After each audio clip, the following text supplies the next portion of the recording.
Hello, everyone, and welcome back to the QT2 Systems podcast series, My Greatest Moment. I am very pleased to welcome our guest for today, Anthony Chillemi. Welcome. How are you, Reem? It's great to see you. So I've interviewed quite a few people on this series and other ones, and I think you're only my second athlete that I've interviewed. So I think it's fun. So looking forward to having you tell a little bit more about your background from the time before we met each other and then hear about your greatest moment. So I'm just going to have you start. I'm just going to ask you the question right off. Can you just tell us what your greatest moment was? So I think my greatest race moment was this race that I did just a few weeks ago, right? The middle of October. But it was where I qualified for Boston by almost 10 minutes and I broke 3 hours. My goal was a 2:57. I ran like a 2:55:16, I think, something like that.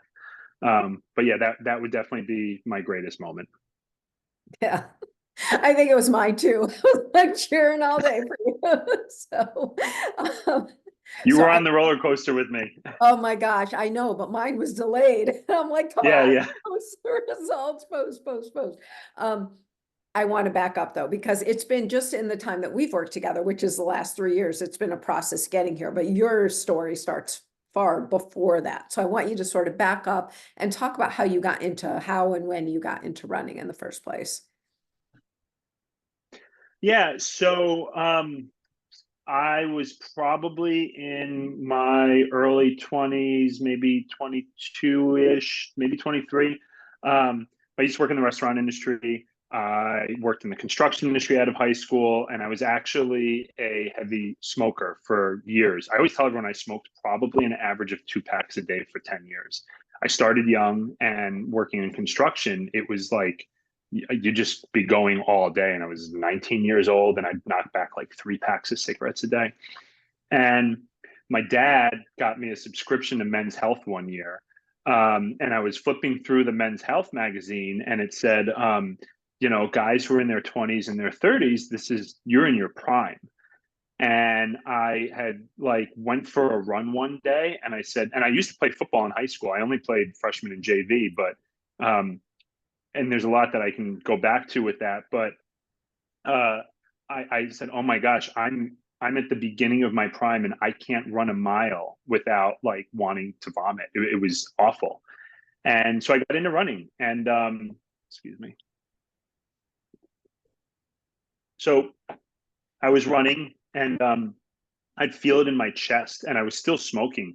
And I remember thinking to myself one day, you've got to make a decision here. You're either going to be a runner for the rest of your life or you're going to be a smoker for the rest of your life. And I was like, I don't want to be a smoker for the rest of my life. The commercials got me, everything. I just knew it wasn't the right thing to be doing. And yeah, so I dropped cigarettes through running. It was like I had somewhere to put it. And I was one of those people. I wasn't one of those people who like stopped cigarettes and like casually smoked. It's like I had my last cigarette and I haven't touched a cigarette since then. Which is kind of wild because I still have nightmares about it every once in a while that like all of a sudden I'm having a cigarette. I'm like, well, where did that come from? But yeah, so that was how I got into running. Okay.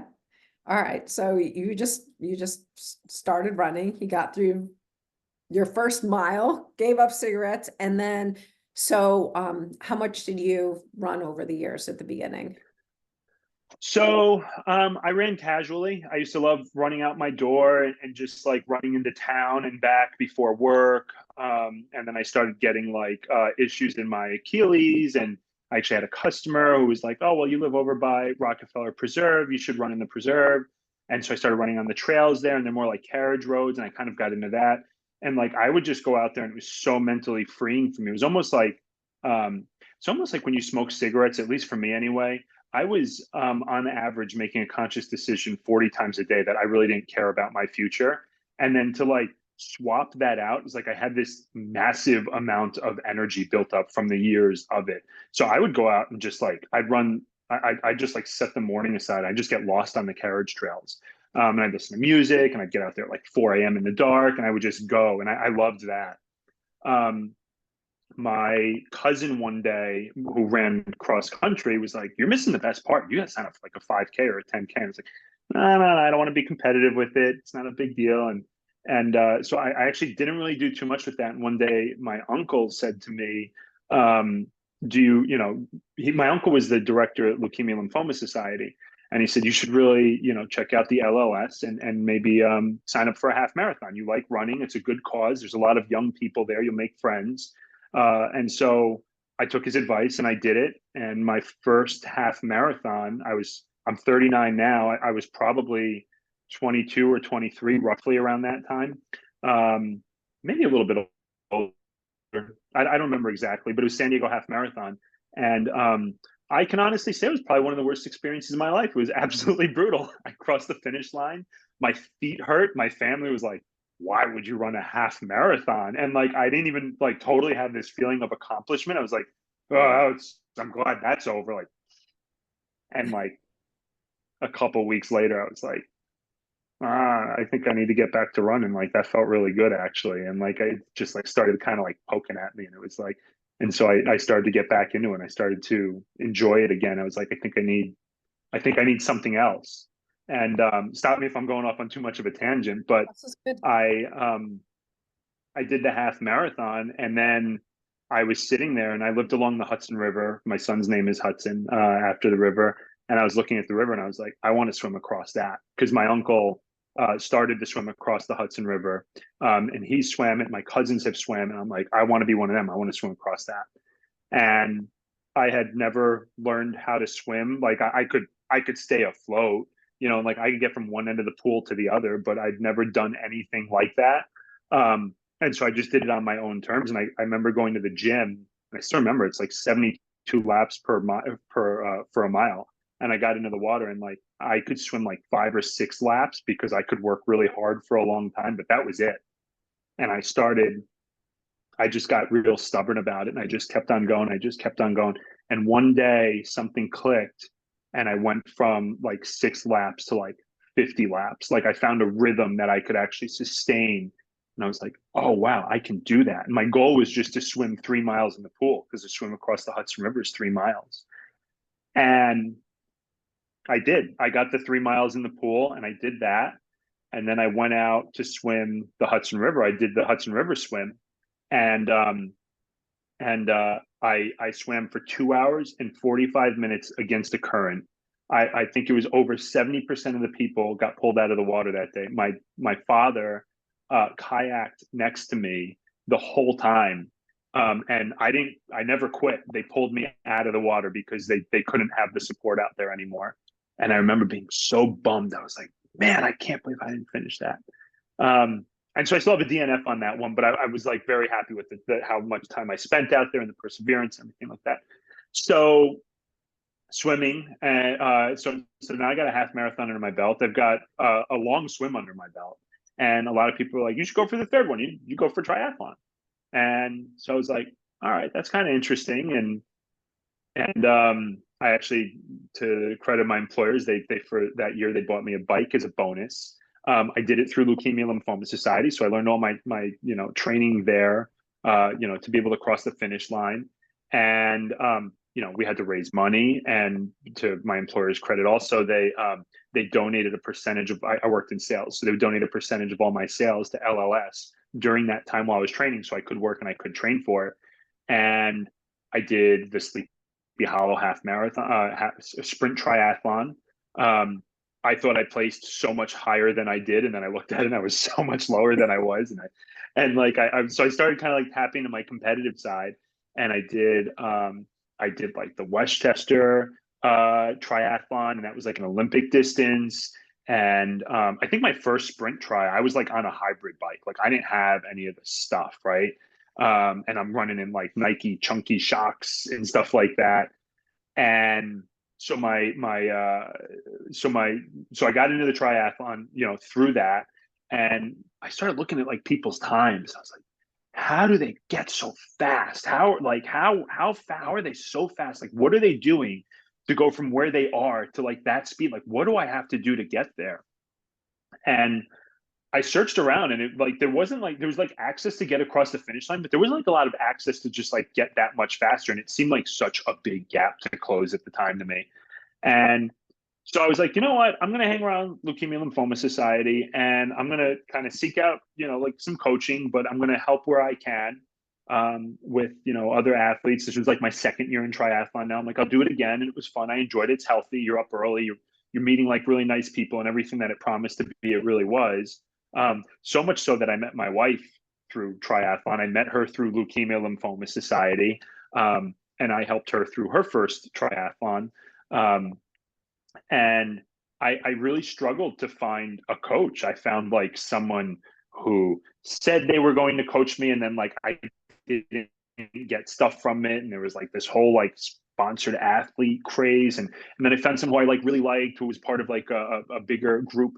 He was a really nice guy, but I think he was spread a little thin, and I kind of like wasn't getting faster with the training, and that was, it was great that I had the workouts, but I just like wasn't getting faster. And the same thing with my wife, and so I spent a year, maybe even a year and a half doing that. I even coached some, well, this, I'm jumping around a little bit, but so I probably spent about a year and a half, like looking for a coach and just like not really being thrilled with what was out there, what was available.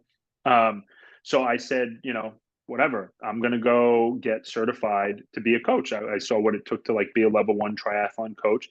I read everything I could get my hands on. I read so many books on it. Like I just poured myself into it, and I loved it. And I started to realize how passionate I was about it and how much I wanted to actually get faster. And so I got my coaching certification. I read about it, and I coached my wife and I. And all of a sudden, we get a podium here, we get a podium there. I've got control over this thing. I'm like, oh, if we start doing some strength training, this will make a big difference. Now we're a little bit more developed in our careers. We're buying bikes, and we always laugh that I bought her a tri bike before I asked her to marry me. But it was my way of getting a tri bike for me too. So I was like, before I get married, I'm getting my bike. Um, so yeah, so now all of a sudden, like I'm coaching, and I've got a handle on triathlon training. And my wife says, oh, and Jesse, founder of QT2, was the one who taught my level 1 training class, and he happened to be from right down the road, literally like maybe a 15-minute drive from where I grew up. He's the town neighboring us. And he was great. I just loved the stuff that it aligned with everything that I read in the books.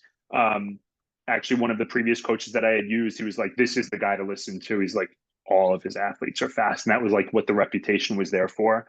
And it held true, because I have other friends who had worked with QT2, other very strong athletes, other people that I was very competitive with in a very friendly way. But it was like he had figured something out that like just was like worked reliably, and that at the time that wasn't so easy to find in this industry. So so yeah, that got me into triathlons. I actually coached us across. I coached my wife and I across our first finish line for Ironman, and I was telling you, that was 2016. My wife and I bought our house. We bought our house. We did our first Ironman. We got married, and then we bought a business in 2016. And so that was a really big year for us. Lots of things going on, but that got me in. So I got in Ironman. We did 2 Ironman. We did well. I think I had like an 11:30 when I coached myself, and the following year I had QT2 coach me, and I put up like a 10:18, and I mean that was a huge improvement. And it was nice to like not have to do all the work, like to not have to plan it, to not have to worry about the nutrition, like.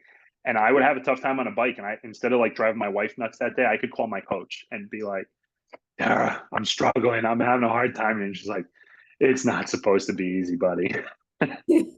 So I guess that's how I kind of got that. That's all like leading up to my first actual, not my first actual marathon, somewhere in there in the Olympic triathlons before the Ironman. My wife signed us up for Philadelphia Marathon, and she signed me up as a surprise.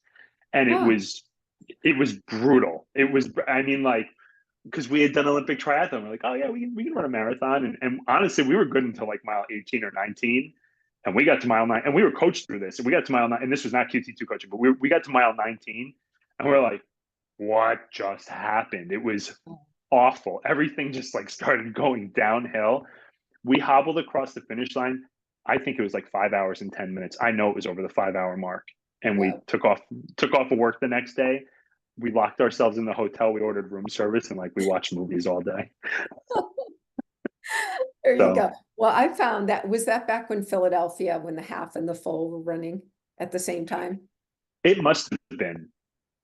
Yeah, Yeah, I I ran Philly believe in so. 2014, I think. And I remember being like, oh, look at all these people. This is great. And then it cut off and the half went to the finish line. I'm like, can I go with you?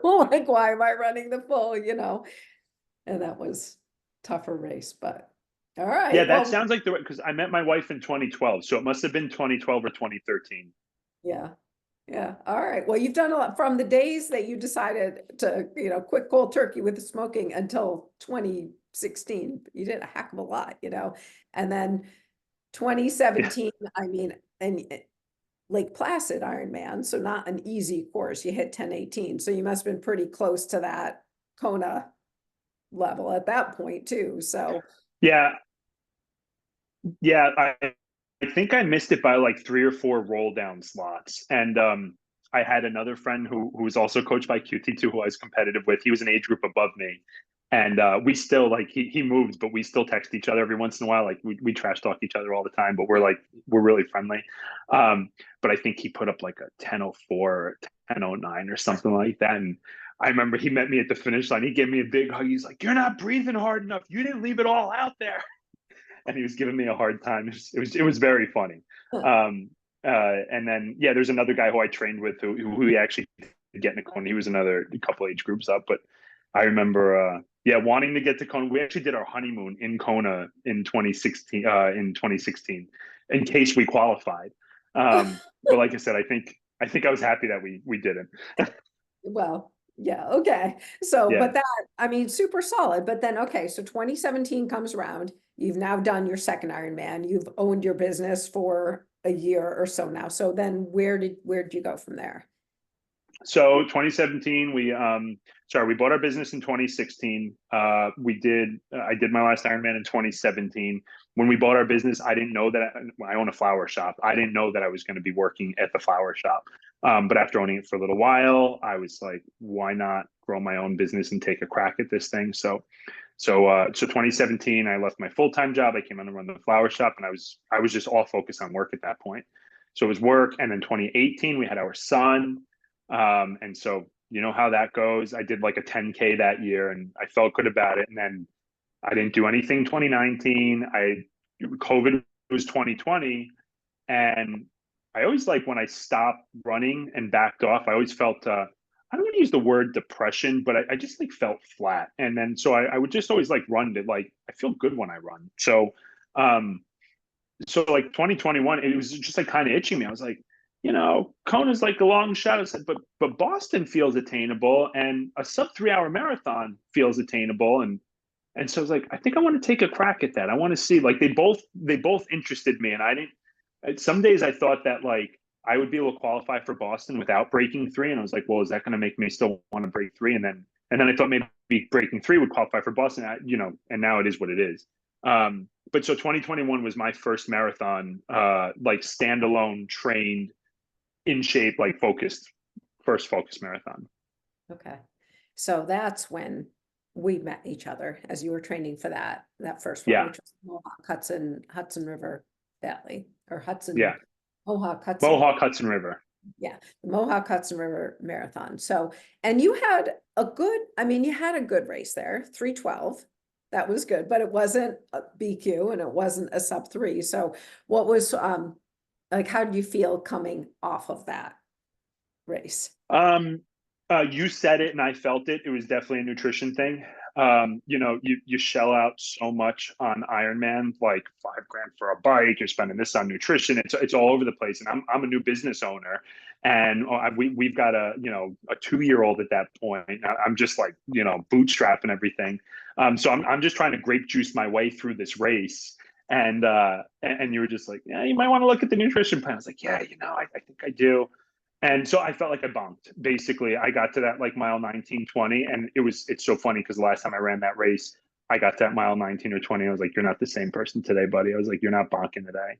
And yeah, I just so I loved I found out that I could get my fix through running. Like I didn't have to do 25 hours a week of Ironman to get my racing fix, right? And so I enjoyed the race, and I was at the starting line, and I had these fit people around me, which I like that vibe. And it was like friendly enough. Ironman's like super competitive, whereas like running's like a little bit more friendly competitive. Um, so I had that, I really enjoyed that vibe. And I finished the race, and my wife stopped racing too. I finished the race, and I badgered my wife the whole ride home to sign up for a race, and she's like, "Stop talking to me. I want to hear." I was riding so high. I was so happy to have like done a race. And I felt so good. So that was where I was like, no, I love to run, and like this is very fulfilling for me, and that's how I felt after that race. I was like, all right, let's do another one. Mhm. And your next one was a year later, right, in Portland. Yeah, And Portland, Maine. So yeah, I guess what did I do? I did a 312 at Mohawk Hudson River, and then we trained for Portland. I love Portland, Maine. My wife and I have been up there, and I was a little bit more lax on everything in Portland. I didn't really like totally hunker down on my nutrition as much. My weight was up a little bit, probably about 10 pounds from my last race. It was up. Um, and I think I put up like I missed it, right? I put up a 306, 305, 306. 306. Yeah, yeah, I just ran missed. a wide course, I remember, and you were like, "No, it actually happens a lot." I was like, "I didn't know you could run a wide course." So I ran a wide course. I had the 306. My legs were screaming for the last couple of miles, but I just didn't stop, and I was like, "Oh wow, I actually." Up until this last race, I would consider that my best race because I felt like I left it all out there. And that was my favorite part was like, I didn't, like I said, I just left it all out there. My legs were gassed. I was exhausted. I was like ready to collapse at the end. I didn't hit my goal of, the sub three or anything like that. I was like, but I really gave it all that I had. And I had a nice improvement from 312 to 305 or 306, whatever it was. So I felt like I was still on my way. Yeah, yeah. No, I remember that race too. I can't, you were over 26. Like I think you beat that 305 for Yeah. 26.2, but seldom does anyone actually run 26.2 miles for a marathon, which is kind of a kicker. Like I think this last one you ran 26.4, and that was like as good as it gets. Yeah. So, all right, but that was October, but then you came back pretty quick. So your next one you ran in March, and then you ran another one in May. And so I kind of want to talk about that decision. So March, Savin Rock, you did get your BQ time on that one. That was like a horrible day. So, Yeah. That was at the time, that was my best race, my worst time having a race because I do like to enjoy it. But I was always very curious because I've always like had it in my head that like there's this like perfect 6 month training cycle. So if you could base, build, peak, and race, take 2 weeks off, and then do the same thing 6 months later, like how much would that get you? Like how far would that take you? I definitely did not have an apples to apples comparison. I think Savin Rock was much hillier than the prior race. Um, and for me, honestly, it was too much for my life. I'm think coming off of Ironman, you're so used to like making your life kind of fit. And some of the best advice that I got was pick the race that fits your life best, or pick the distance or and that way you can keep on doing it. And I was trying to contort my life a little much for that race. And I remember that was a brutal race. It's a double lap. It's on the water, and it is no frills. Like you get out there and they say go, you run alone the whole time. It was raining out that day. Like my wife did not enjoy spectating. My son didn't enjoy spectating it. And I remember on the second loop, I ran the second loop, and I came and I'm alone. And I passed like the half marathon mark, and it starts hailing in my face. And I was up there. It's a really small race. I think I was like top five or top 10, something like that. And it starts hailing. I was like, oh, they're going to call this race. This is awful. And no, they didn't call it. And I kept on going. And I remember coming around on the back end, and my legs hurt, my feet hurt, everything's numb. I didn't know if I was pushing it too. It was just a mess. My watch, failed me at that point. And so I'm going on feel. And I came around a corner, and my wife is standing there, and she knew the time that I was going for. And she goes, run 5 minutes faster. And I was like, what? What do you mean? Right. She's outside laughing at me right now because she can hear it. But I was like, how does one run 5 minutes faster? I was like, I'm all the way on the back end over. I was like, I don't know. And so I just like, I was like, she must mean speed up. So I put my head down. I ignored my watch. I ignored the time. I just gave it everything that I had. I needed a 3:05 to qualify. Mhm. I think I was shooting for a sub 3. I don't remember. And you like come up over this hill and I saw the clock and the clock had a 3:04 on it. And I just like, I threw everything that I had into it and I crossed the finish line at 3:04:30. And I was like, "Blah."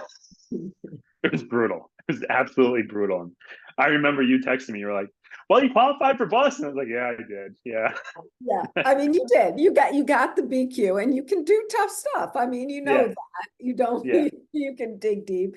But that was the year after a couple of years of Boston where everyone got in. That didn't happen. So we kind of knew like Yeah. 30 seconds is like, yeah, that's probably not going to get you there. So you decided to do a May race. And this is always the tough one because when people come off of a marathon, sometimes they can run another one pretty quick.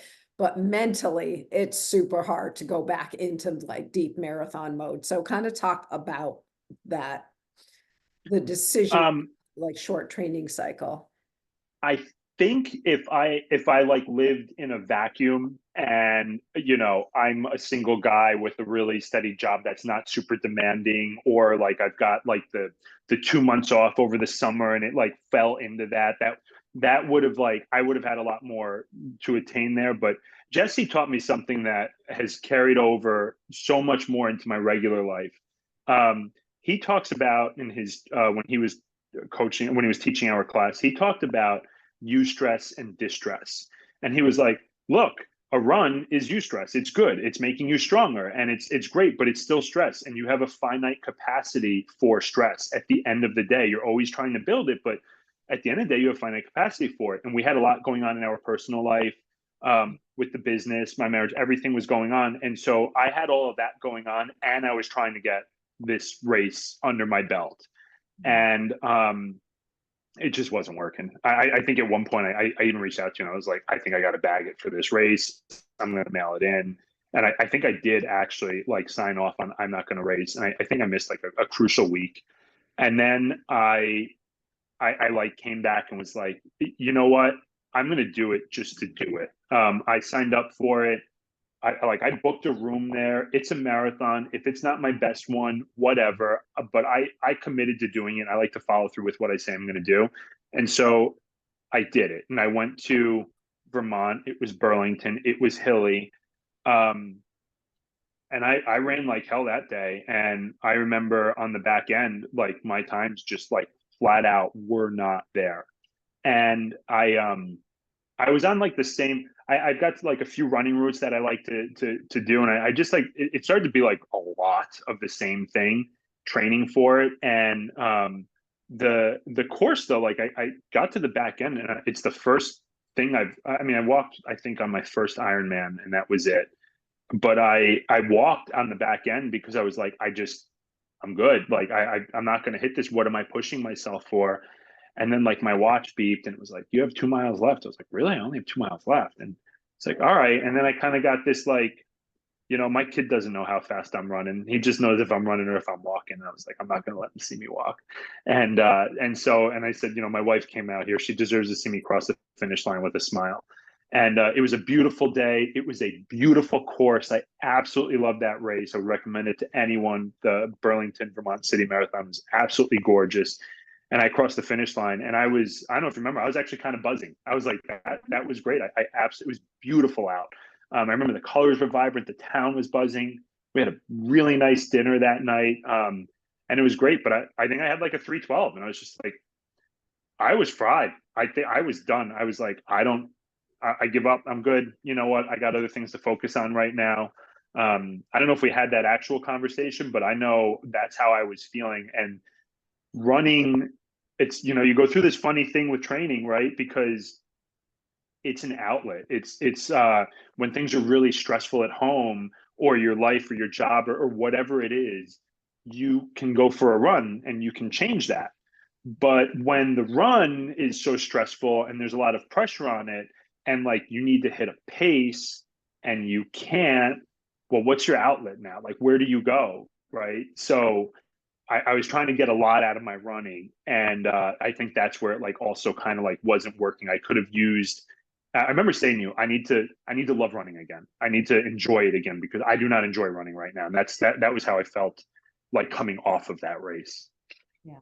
Yeah, I mean, that was a lot, training for 3 marathons in under a year. I mean, September, March, May, that's a lot. And it Yeah, is like, I mean, because that falls into your stress bucket. Again, your body can only handle so much stress. And now running is not only good stress, it's bad stress, and it adds on top. So yeah, you were pretty fried after that. And that's when I think you didn't race again, at least for a marathon, for now like 15 months after that. I mean, you did some other things on the way, but I think that's when you found the trail, right? I mean, and you started just yeah, running, right? You started running on the trail and meeting people, and where, so that yeah. changed the We dynamic.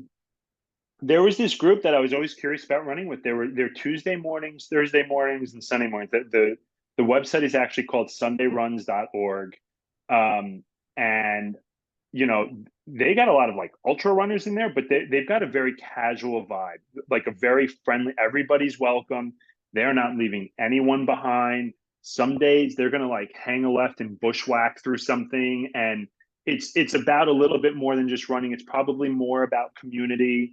And it's a great community at that. And they're definitely like more like ultra runners and stuff like that, which is not really a push pace thing. And it's not like really a competitive thing. It's more of like an interpersonal experience thing that they go through. And I was able to take my dog there, and I slowed it down. And some of the people in there are just great to run with. And like having talked to them, I felt more appreciative of the stuff that I had accomplished and I had done, whereas I was kind of like kicking myself for not getting there. And I met some great people, and I got to the point where I was like, and my wife was like, I've never seen you so energized. You come home and you're happy, and you talk to him and you talk to this guy. And then all of a sudden I'm like, I had a guy who actually like supported me through my training. He's like, I'll do repeats with you. Like I'll run. He ran that Sleepy Hollow half marathon with me. And did he was doing sprints with me. And he was coming out, he was training with me. And it wasn't like his goal. Like he runs like longer and bigger stuff. And but he came out so that like I had someone to push him, and he was always on my heels. He was always like, I couldn't take it easy because like Paul was chomping at my heels. And that felt great. And there's so many, Lars, Steven, I mean, all of them, they're all great, and they all really, pushed me, and they helped me find like a really good place in running again. And then one day I went out, and I was doing, talking to Paul about it and stuff. And I went out for a run, and I like missed a run with them. And I was like, what, I'm just going to do like the run on my watch. And I did the base run on my watch, and I did it on the road, and I wasn't with my dog. And it was like, it was hard to hold a 9:30 pace. I had like slowed down so much.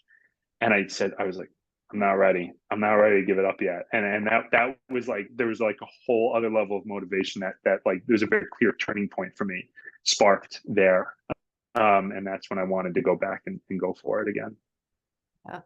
So you made the decision to go back for it. And I remember that there was a lot of back and forth then about how much time you're going to spend on the trail and how much time you're going to spend on the road. And we talked about this, and I was like, look, you want to go under 3, you have to spend some time on the road, but you still did all your long runs on the trail. So you got to do that and keep the balance. But when we went in this latest training cycle, I think that one of the things that we did differently was pace-based runs, a lot more, like giving you time pace targets for your speed work and for your tempo work versus going more on heart rate. It was like, so you knew how to like zero into certain paces. So So I liked that, and I've actually talked to a few people. Some people are better with heart rate. Some people are better with pace. And I think that so a lot went into it. Where Okay, so like you said, now I'm pace based, right? So and you were really good about meshing the trail with the road, because my dog is like my priority. She's 10 years old now, and if I run with her, I get to exercise her. So I love to run on the trail with her. She just gets to run free. Um, but you're really good about like basically giving me as much of the trail as you could, as long as you could, so that it became like this smaller window for me to have to give up that time. And now I'm actually like, oh, I'm not so afraid of it next year, right? So the pace base was great. The things that I changed big time were from my last marathon to this one. I started going to a track for the speed work. I fell in love with the track again. I've been around that track more than anyone in the area, says Strava. And by the end of it, I was good and done with it, but it was good to do it. And I found a long rail trail that was it definitely had some incline and decline, but it was relatively flat. And I ran my paces on my tempo runs on that trail. And for me, to be able to go out there, and I had this mentality of like, just hit your time for this interval and then deal with the next one. And I just kept on doing that, and I just dealt with the next one. And almost everyone was a push. And there were so many of them that like I was like, if I do this one, I can't do the next one. And then I did. And then I did. And I just kept on pushing myself. And I tried to be really good about my rest and recovery. I dropped wine during the week and stuff, like all the stuff that you're supposed to do. I dropped a lot of carbs. I did a lot of like lean protein and vegetables, all like the core diet stuff. I dropped 15 pounds for that race. And like, I felt, I told everyone I was in the best shape of my life. I was in better shape than when I was doing iron, arguably. Different shape. Marathon, I think, is different than iron shape. So I'd never felt so strong. And I mean, I was cruising. I think at one point you said I might have been on track for a 2:49. And I was like, you know what? We're going to put that in our back pocket, where something's going to happen. Something bad's going to happen. And something I can't control is going to happen. I don't know if I'm going to go to a party, and who knows, but something's going to come up. Your goal is sub 3. Put the 2:49 in your back pocket. When something comes up, you're not going to let it shake you. You're going to keep going. Yeah, I mean, when I gave you workouts and I gave you pace ranges, there was always a lower and an upper end, because you can't like hitting exactly a number is hard, but the lower end I gave you, the quicker end was based on a 250 and the slower end was based on a 255, and your goal was a 257. And but a lot of the time you would hit below that 250 number. So that's where it was coming, like with the 800s on the track. And as we looked at that, the Yasso workout, you kept hitting for your 800s, 249, 249. So that's, where it comes from. But then something did happen. Thankfully, it seemed scarier than it turned out to be, but it did like impact your training for a few weeks, right? Yeah, I'm sorry. I broke up a little bit there. What was the question? Oh, so the question was, something did happen, right? I mean, Oh, we yeah. were 5 weeks, 4 or 5 weeks out. We were probably at one of the worst times of a training cycle for something that happened.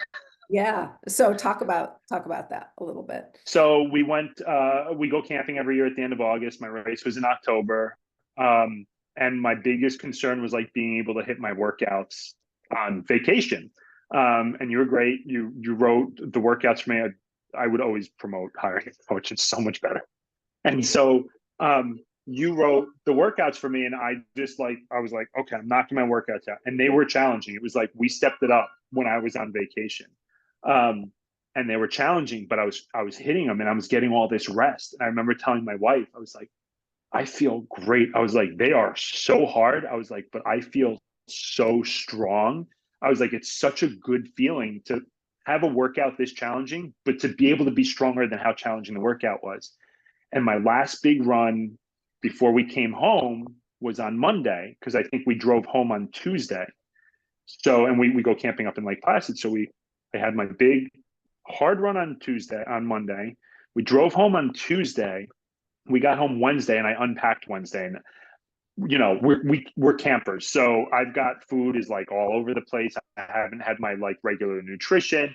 I got my big run in, and so I come home that day, and there's not a lot of food there, and I have like a sweet potato for dinner, and then I go for my run the next morning. So I'm running Thursday morning, and it was a tempo run. And I go to I'm up at 4, and I'm on the whatever the trail is at 5 a.m.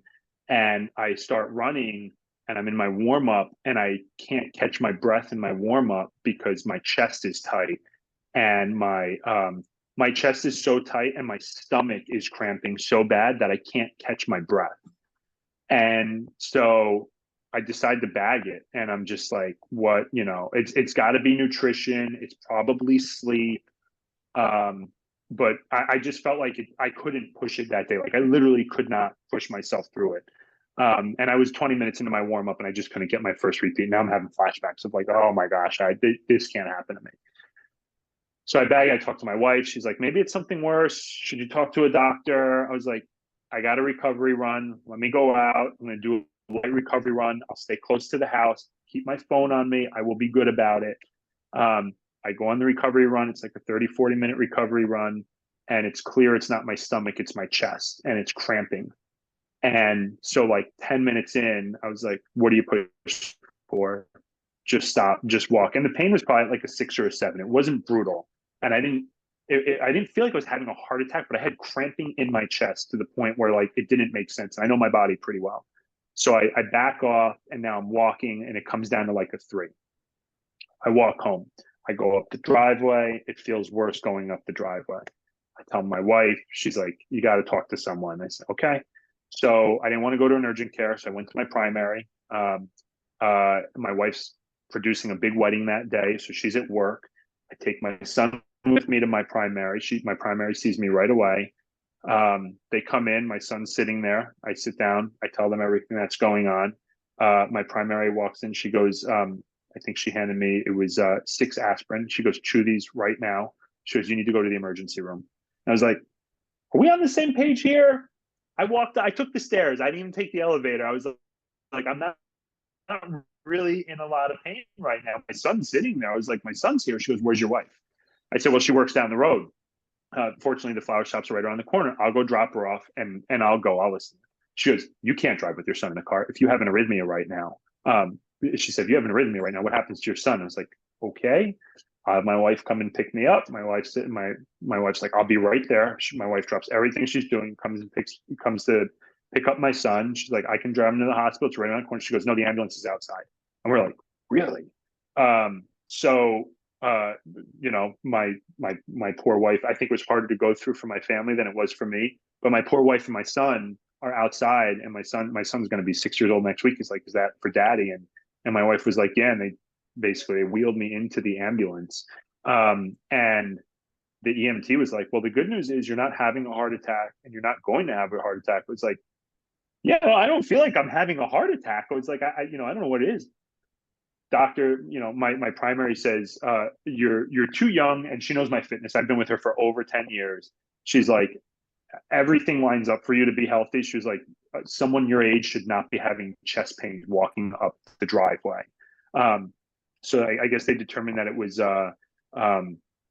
like labor-induced chest pains or something like that, which puts me in whatever category. So I get rushed into the emergency room. My wife gets coverage for my son. She comes with me. They do scanning. They tell me they'll have me out that night. And through the scan, I think it was like a CT angiogram, they find that I have a 30% blockage in one of my arteries. They find coronary artery disease. And now they need to keep me overnight. And they do all of the other tests. I'm texting my friend, the one who would come train with me, Paul. I was like, I just had like my best workout on Monday. It's Friday. I'm in the emergency room and I can't run. Are you serious? And he was just like, oh my gosh. And he's got health issues that he's battled himself. He's been in similar situations. And he was like, you're not going to one up me on the disabled list for the running room. And so, we're just kind of like going back and forth. And I remember even at one point he said to me, I was texting him. I was like, they keep on asking me, how do I feel? And I was like, I told him I said, I'd have to like run around to tell you how it feels bad because I'm laying here and I feel okay. And he said, you should grab the IV, run down the hallway and say, catch me if you can. So he was good. He's a good spirit lifter. So yeah, after 2 days of testing, they find that. They find the coronary artery disease. They hand me a piece of paper that says you're going to be on a lipid lowering statin for the rest of your life. I do a little bit of digging. My My father's on one for the same situation. My grandfather had open heart surgery for coronary artery disease. My great grandfather had coronary artery disease. He didn't have open heart surgery for, but the doctors literally said to me, they were like, you're not going to change this through lifestyle. They're just like, your eating is where it needs to be. Your fitness, your weight, everything is absolutely, there's nothing you're going to do lifestyle wise to change this. But you should be really happy that we found this, because you could be one of those guys at 50 years old in good shape that just has a heart attack. And they taught me how heart attacks work and everything like that. So that was kind of wild. But the wild part was I went to two, what's the name of the heart doctor? I keep on forgetting. Cardiologist. Cardiologists. I went to two cardiologists, and the first one said the chest pains and the coronary artery disease have nothing to do with each other.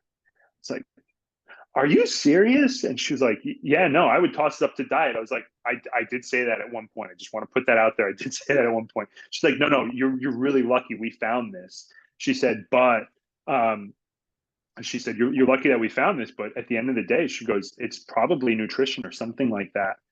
And so I just like went home with that. She was like, you can go for a run tomorrow. And I coincidentally had a second opinion scheduled. And so I had the second opinion the next day. And that morning, my wife is making my son a wrap for lunch.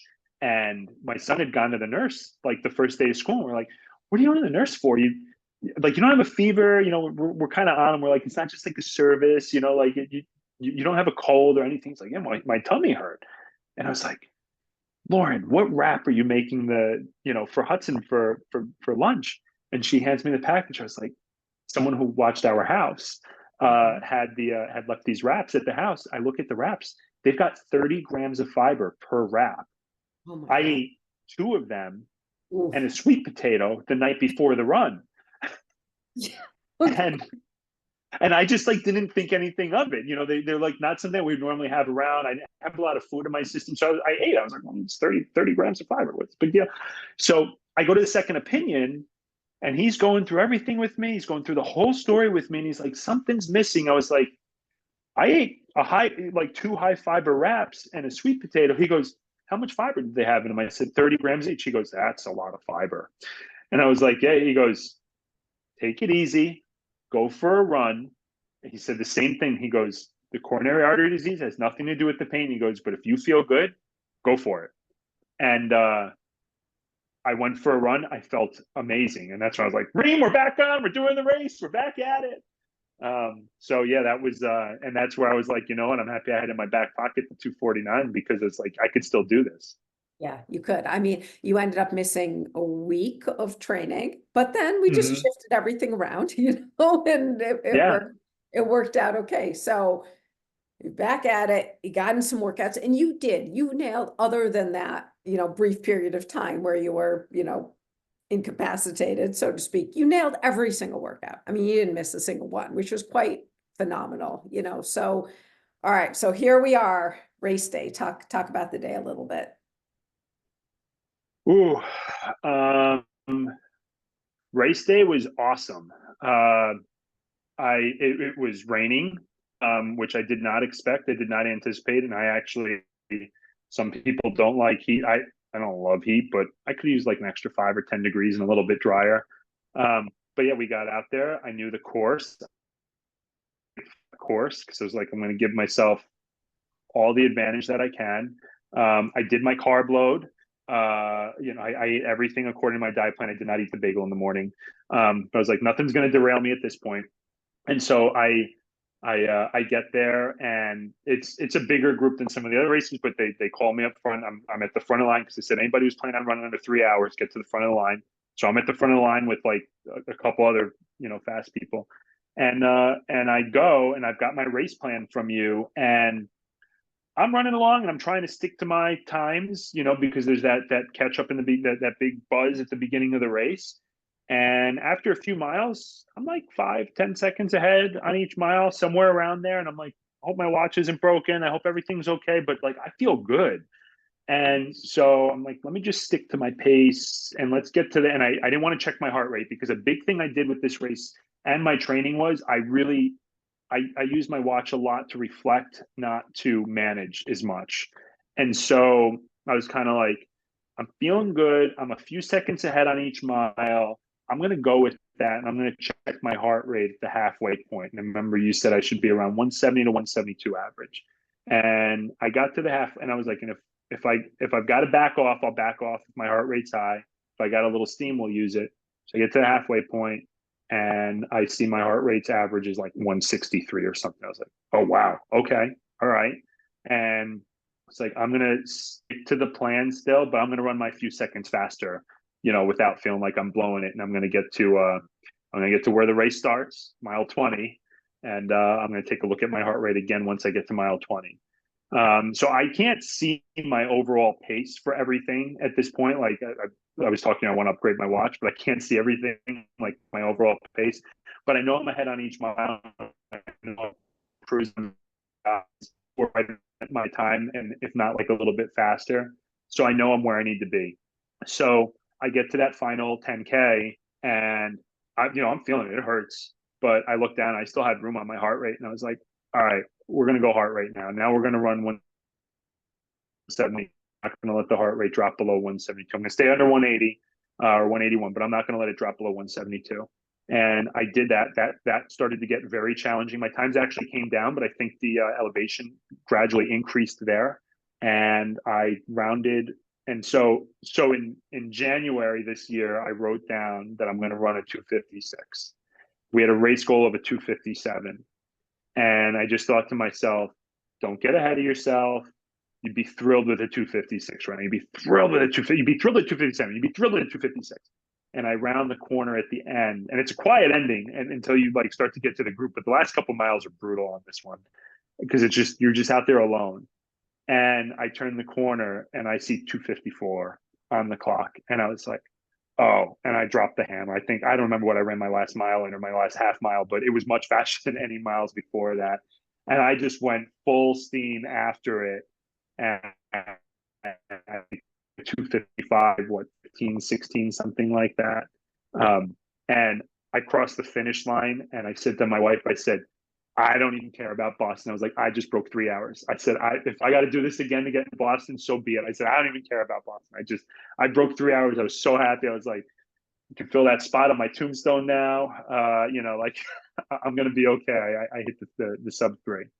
Yeah, I mean, you blew away the sub 3. A 255 is not even close to sub. I mean, that was huge. And yeah, I mean, you got almost 10 minutes under your Boston time, which is now a harder standard than it was. So I think we can feel pretty safe about that. But you're not done, right? You came No, on, not at all. like, okay, now I got to break 250. So Yeah. Well, so I mean, the craziest thing is, out of all, I've raced so much, I have never had a race go that well. Never. Like beat my goal, challenged myself so hard, had to push so hard. It was like all the stars aligned, and I felt it in the training, and it was like I was meant to be there that day. And I got to tell you, I crossed the finish line. I was like, I could be faster. I said, we could do this again next year. I can break 250. I really felt that way. So yeah, I loved it. And now it's like, oh, so what now? And like I'm starting to like look around, like, well, I've run all these small marathons, but about a couple of those big ones. The 6 majors is really interesting to me, because some of those places I wouldn't normally travel to, but I would absolutely go to for a marathon. It's a really cool way to see the world. We love to go out to a really nice dinner after. My son and my wife and I have this tradition of usually finding a place that has some oysters. And so we go shoot oysters after a race that night. But yeah, 250 feels like kind of a natural goal for me. It feels like a little bit of a stretch goal if it's on a hillier course, but it feels very attainable over time. Like it feels like I might miss it the first time, but I might get it the second time, or I could hit it the first time. So that feels like a good number for me. And I think it also got me into New York. It qualified me for New York, which is like a smaller qualifying field for that. So I'm going to throw my hat in the ring for New York 2025, right? And then hopefully I get into Boston 2026. And so that would be 2 of the 6, and just kind of keep going. One a year, I think, is like my balance. One a year fits me pretty well. One a year is good, but I guess the good news is that New York is 14 months after 13 months after your last one. So at least you have that. And then you do have a solid 6 months between New York and Boston. And then you can take off again for a year and a half before the next one. So yeah, I mean, the great thing is that some of those 6-star races, I mean, New York, Boston, Chicago, all have qualifying numbers that you've hit now, which is a nice thing because it's really hard to get into the lottery. Then you start talking London, Berlin, Tokyo. Lottery's not quite as, I mean, those are a little tougher to get into, but you can knock off some of the stars, and it's fun. Totally different racing with 50,000 people than racing with 1,000. That's for sure. I'm sure. And I think the number to me is it just like represents growth. I think at the end of the day, the time, like so if you can go out there and like be a little bit better than you were before, like I think that's what it's all about for me. It's like, so the 250 is just like, it's the next step I feel like I can take. And I feel like I can, and I'm 39, I'll be 40 next year. And I went through this whole period of thinking that like I peaked and I'll never get faster, but I feel like I've got so much room to grow still. So that to me is very exciting. Yeah, that is exciting. And I'm looking forward to helping you get there and take on new challenges. I was just so happy for you watching you get there because you worked so hard for it and you nailed Thank you. just nailed everything. So it was really exciting seeing it all come together for you that day. Yeah, I don't think I'd be there without you. You've been through some tough times with me, so I appreciate that. It's been my pleasure, and thank you so much for coming on today. It was really great just to hear your full story and talk about it. And I've learned a few things about you that I didn't know before, so that's fun. And just thanks again. Absolutely. Thanks, Reem.